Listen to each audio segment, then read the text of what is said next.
Добро вечер, Центар. Добро вечер за ВМРО ДПМН.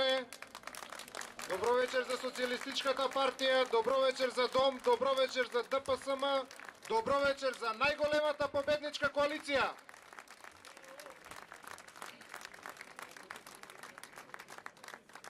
Пред една година СДСМ реши да се реформира.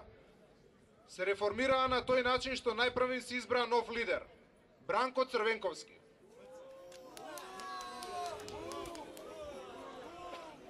Колку што добро паметиме и ние и вие, Бранко Црвенковски им беше лидер до 2004 година.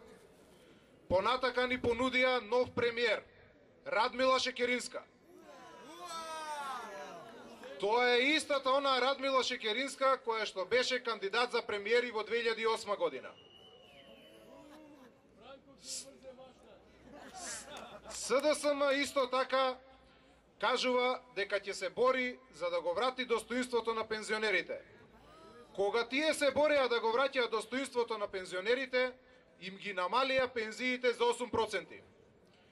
Исто така кажуваат дека ќе делеле субвенции на земјоделците. Кога тие делеа субвенции на земјоделците, им поделија само 5 милиони евра годишно, додека оваа влада само за една година подели 100 милиони евра субвенции за земјоделците, односно како 20 години владение за време на СДСМ.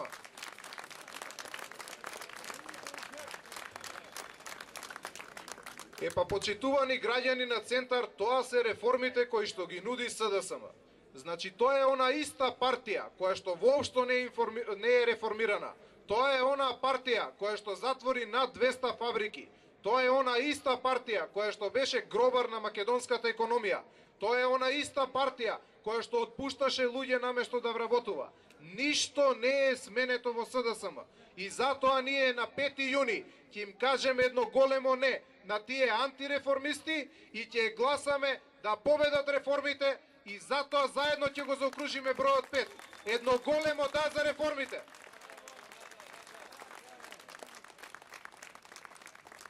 Во 2005 година граѓаните препознаа која е вистинската страна и затоа победивме. Победивме и во 2006 година. Победивме и во 2008 година. Победивме и во 2009 година. Значи 4 пати поред победуваме.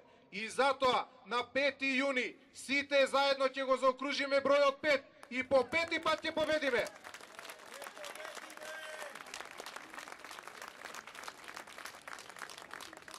Почитувани граѓани на Центар, вие добро го паметите периодот кога опозицијата реши да се обединува. Тие се обединија и веднаш после тој чин на некое си наводно обединување отидоа на нивната телевизија на А1 да водат дебата сами меѓу себе. И во таа дебата, еден од лидерите на опозицијата, Тито Петковски, кажа: ние сме сигурни дека ВМРО ДПМН и коалицијата за подобра Македонија ќе победат на изборите. Меѓутоа, они ќе биле тие кои што ќе ја формирале новата влада. Замислете, значи тоа е тактиката која што во овој момент ја води опозицијата.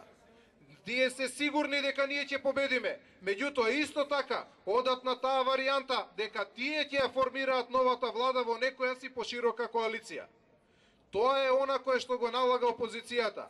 Меѓутоа, тоа е нешто кое што ние сите не смееме да го дозволиме. Овој пат се работи за Македонија, овој пат се работи за граѓаните на Република Македонија и затоа сите масовно мораме да излеземе, сите масовно на 5 јуни да гласаме за бројот 5 и со тоа да ја обезбедиме победата за оваа коалиција. А откако ќе ги слушнеме победничките резултати, со над 62 пратеници, сите заедно, сите овие знамења сложно да излезат на градскиот площад и да го поздравиме сегашниот и идниот премиер на Република Македонија,